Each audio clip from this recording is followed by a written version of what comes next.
जय हिंद। नमस्कार साथियों, स्वागत है आप सभी का अपना क्लासेस के ऑनलाइन प्लेटफॉर्म पर। आज की इस वीडियो में हम लोग पढ़ने वाले हैं बिहार बोर्ड कक्षा 10वीं के साइंस के बहुत बहुत इम्पोर्टेंट क्वेश्चन। ये सभी प्रश्न ऑब्जेक्टिव प्रश्न होगा और बहुत बहुत इम्पोर्टेंट क्वेश्चन होगा। आप प्रश्न को देखिएगा, आपको खुद लगेगा कि बहुत ही इम्पोर्टेंट क्वेश्चन सब है। तो वीडियो को आप सभी से निवेदन है कि पूरा देखिएगा, क्योंकि ऑब्जेक्टिव क्वेश्चन आपके अंकों को बढ़ाने में बहुत मदद करता है। तो ऑब्जेक्टिव क्वेश्चन को अनदेखा नहीं करना है, उसे अच्छी तरीके से पढ़ना है। तो आपको इसमें दिख रहा होगा कि ये 2024 का मॉडल पेपर है, 2024 का और टारगेट का मॉडल पेपर है। तो आते हैं हम अब प्रश्न पर। आपका आज का पहला प्रश्न है, किसी लाल तप्त आयरन पर जल वाष्प प्रवाहित करने पर कौन सा यौगिक प्राप्त होता है? किसी लाल तप्त आयरन पर जल वाष्प प्रवाहित करने पर कौन सा यौगिक प्राप्त होता है? तो आयरन ऑक्साइड प्राप्त होता है, यानी Fe3O4। ऑप्शन सी बिल्कुल सही हो जाएगा आपका right answer, Fe3O4 iron oxide.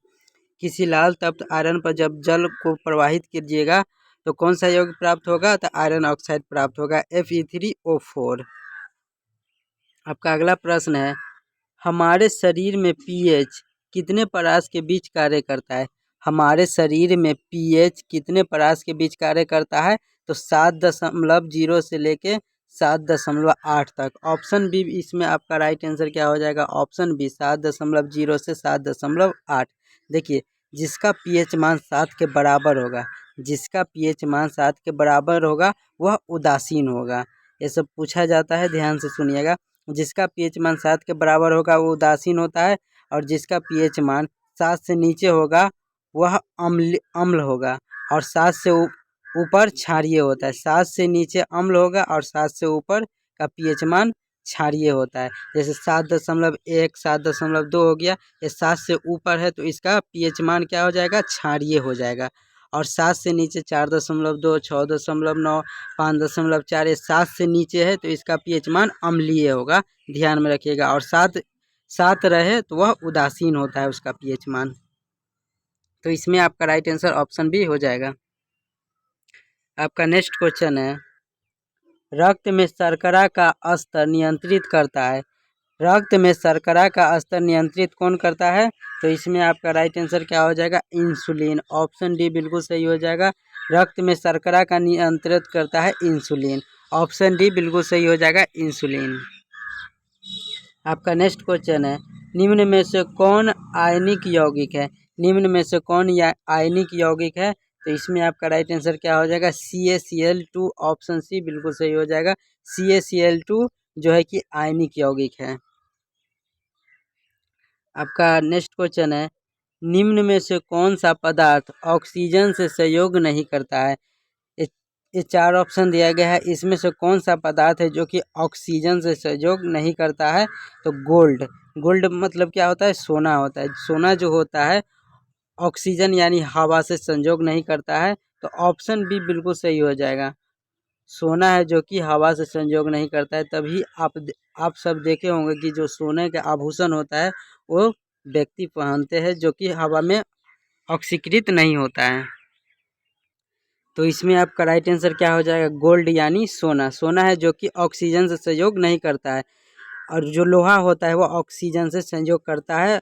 लोहा ऑक्सीजन से सहयोग करता है तभी तो उसमें जंग लग जाता है।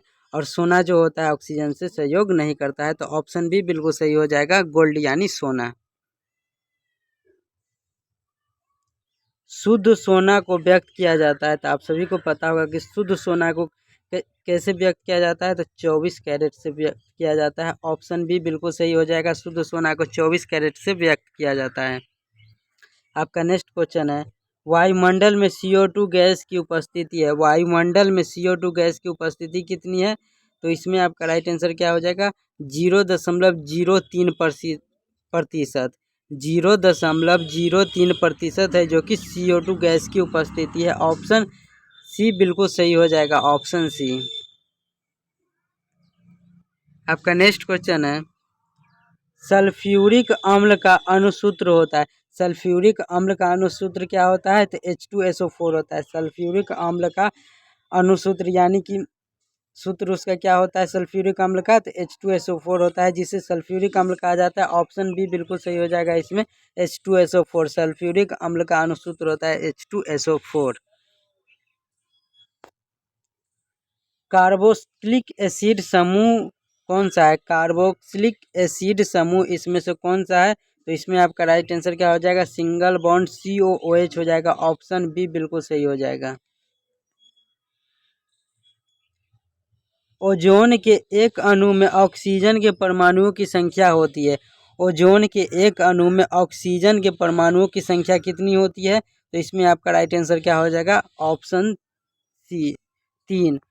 ओजोन के एक अणु में ऑक्सीजन की परमाणुओं की संख्या 3 होती है। आपको हमेशा ध्यान में रखना है कि ओजोन के एक अणु में ऑक्सीजन की परमाणुओं की संख्या 3 होती है। कई बार पूछा गया है बिहार बोर्ड कक्षा 10वीं की परीक्षा में। आवर्त सारणी में कितने आवर्त क्षैतिज पंक्तियां होते हैं?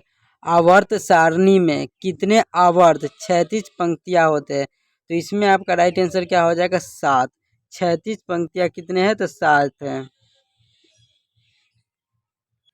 तो आवर्त सारणी में क्षैतिज पंक्तियां कितने होते हैं? तो 7 होते हैं। जो इस प्रकार से पंक्तियां रहेंगे वो 7 रहेंगे, और जो इस प्रकार से पंक्तियां जो रहता है वो 18 रहते हैं। तो आपको ध्यान में रखते हैं, ये ऊर्ध्वाधर पंक्तियां हो गया और ये क्षैतिज पंक्तियां हो गया। ठीक है, तो इस प्रकार से जो रहेगा वो 18 पंक्तियां रहता है, और इस प्रकार से जो रहता है वो 7 रहता है। यानी क्षैतिज पंक्तियां 7 होते हैं, और ऊर्ध्वाधर यानी वर्ग कितने होते हैं? तो 18 होते हैं। और बात करें आवर्त सारणी की, तो आधुनिक आवर्त सारणी का पिता किसे कहा जाता है? ये सब प्रश्न पूछा जाता है। आधुनिक आवर्त सारणी का पिता किसे कहा जाता है? तो मोसले को कहा जाता है। आधुनिक आवर्त सारणी का पिता मोसले को कहा जाता है। इन्होंने आधुनिक आवर्त सारणी को परमाणु संख्या के आधार पर सजाया था। जो मोसले थे वो आवर्त सारणी को परमाणु संख्या के आधार पर सजाए थे। तो आपको ध्यान में रखना है कि आधुनिक आवर्त सारणी को किस आधार पर सजाया गया था? तो परमाणु संख्या के आधार पर सजाया था। और किसने सजाया था? तो मोसले ने सजाया था। ये सब प्रश्न पूछा जाता है, आपको ध्यान में रखना है।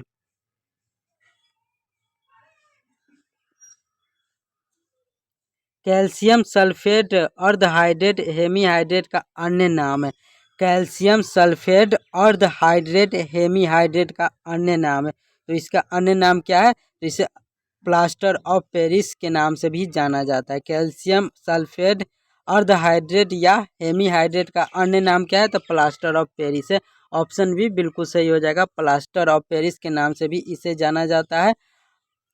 किसे? कैल्शियम सल्फेट अर्धहाइड्रेट या हेमीहाइड्रेट को प्लास्टर ऑफ पेरिस के नाम से भी जाना जाता है। तो ध्यान में रखिएगा।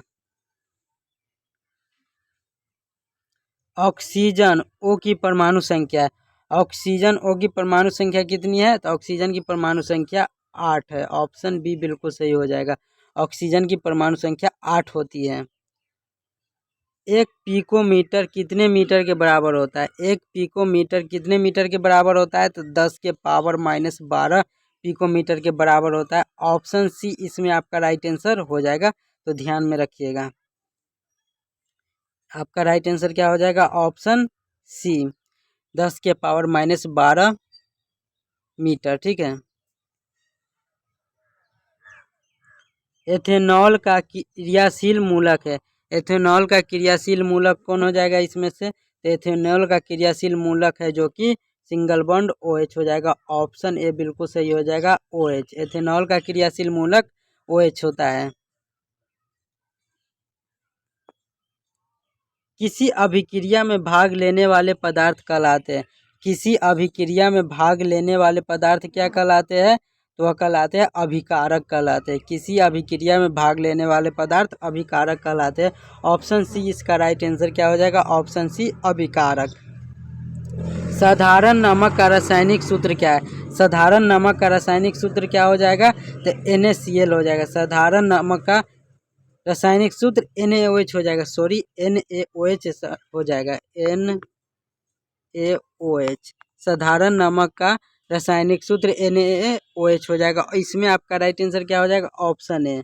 साधारण नमक का रासायनिक सूत्र हमेशा आपको ध्यान में रखना है, इसका NaOH हो जाएगा साधारण नमक का। ऑप्शन ए बिल्कुल सही हो जाएगा। निम्न में से कौन मुख्यतः बायोगैस है? ये 4 ऑप्शन दिया गया, इसमें से कौन मुख्यतः बायोगैस हो जाए? तो CH4 यानी मीथेन है जो कि बायोगैस है। तो इसमें आपका राइट आंसर क्या हो जाएगा? ऑप्शन बी, CH4 यानी मीथेन। CH4 मीथेन होता है, तो आपको ध्यान में रखना है। और मीथेन जो होता है एक मुख्यतः बायोगैस है, तो आपको ध्यान में रखना है। देखिए संकेत भी आपको ध्यान में रखना है।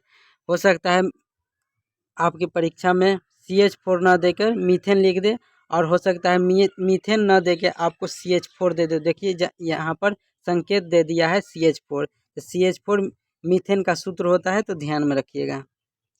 पोटेशियम की परमाणु संख्या है, पोटेशियम की परमाणु संख्या कितनी होती है? तो पोटेशियम की परमाणु संख्या 19 होती है। ऑप्शन ए बिल्कुल सही हो जाएगा, पोटेशियम की परमाणु संख्या 19 होती है। और एक प्रश्न है जो कि कई बार परीक्षा में पूछा गया है, क्लोरीन का परमाणु संख्या कितना होता है? ये कई बार पूछा गया है। क्लोरीन की परमाणु संख्या तो 17 होती है, ध्यान में रखिएगा। क्लोरीन की परमाणु संख्या 17 होती है और पोटेशियम का 19। आपका नेक्स्ट क्वेश्चन है, कार्बन क्या है? तो कार्बन एक प्रकार का क्या है? तो अधातु है, आपको ध्यान में रखना है। कार्बन एक प्रकार का अधातु है, तो ध्यान में रखिएगा। नर युग्मक तथा मादा युग्मक के संयोग से बनता है। नर युग्मक तथा मादा युग्मक के संयोग से बनता है, तो जाइगोट बनता है। ऑप्शन ए बिल्कुल सही हो जाएगा, नर युग्मक तथा मादा युग्मक के संयोग से जाइगोट बनता है। किसी जीव की जीनी संरचना कहलाता है। किसी जीव की जीनी संरचना क्या कहलाता है? तो जीनो जीन प्रारूप या जीनोटाइप कहलाता है। किसी जीव की जीनी संरचना को जीन प्रारूप या जीनोटाइप कहते हैं। ऑप्शन बी बिल्कुल सही हो जाएगा, इसमें आपका राइट आंसर ऑप्शन बी हो जाएगा, जीन प्रारूप या जीनोटाइप। तो आपको ध्यान में रखना है कि किसी जीव की जीनी संरचना कहलाता है जीन प्रारूप या जीनोटाइप। मैदानी पारिस्थितिक तंत्र में तृतीय उपभोक्ता है। मैदानी पारिस्थितिक तंत्र में तृतीय उपभोक्ता कौन होता है? तो तृतीय उपभोक्ता होता है जो कि सर्प होता है। ऑप्शन डी इसमें आपका राइट आंसर हो जाएगा, तो आपको ध्यान में रखना है। तृतीय उपभोक्ता सर्प यानी सांप होता है। और बात करें मैदानी पारिस्थितिक तंत्र में उपभोक्ता कौन होता है? तो उपभोक्ता हरे पौधे होते हैं। और प्रथम उपभोक्ता कौन हो जाएगा? तो ग्रास हॉपर जो होता है, ग्रास हॉपर वो प्रथम उपभोक्ता होता है। और उत्पादक होता है हरे पौधे, ठीक है।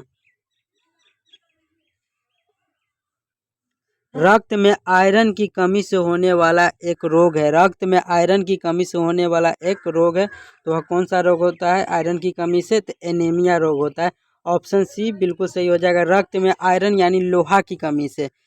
आयरन का मतलब लोहा होता है, तो रक्त में आयरन की कमी से होने वाला रोग कौन सा है? तो एनीमिया रोग होता है। ऑप्शन सी बिल्कुल सही हो जाएगा, एनीमिया।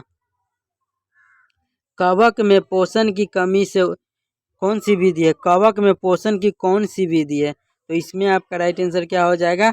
मृतजीवी। कवक में पोषण की कौन सी विधि होती है? तो मृतजीवी होती है। ऑप्शन बी बिल्कुल सही हो जाएगा, ऑप्शन बी। तो ध्यान में रखिएगा। ऑक्सीजन है, तो ऑक्सीजन क्या है? एक प्रकार का तो हार्मोन है। ऑप्शन सी बिल्कुल सही हो जाएगा, ऑक्सीजन एक प्रकार का हार्मोन है, ध्यान में रखिएगा। ऑक्सीजन क्या है? तो एक प्रकार का हार्मोन है, ठीक है। तो ये था बिहार बोर्ड कक्षा 10वीं के साइंस का कुछ महत्वपूर्ण ऑब्जेक्टिव प्रश्न, जिसे हमने आपके साथ साझा किया है।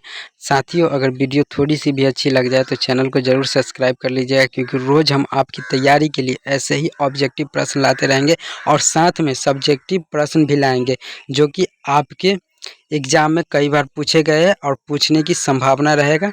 तो आपको बने रहना है हमारे साथ, और इसके लिए हमारे चैनल को सब्सक्राइब कर देना है। मिलते हैं नेक्स्ट वीडियो में। जय हिंद।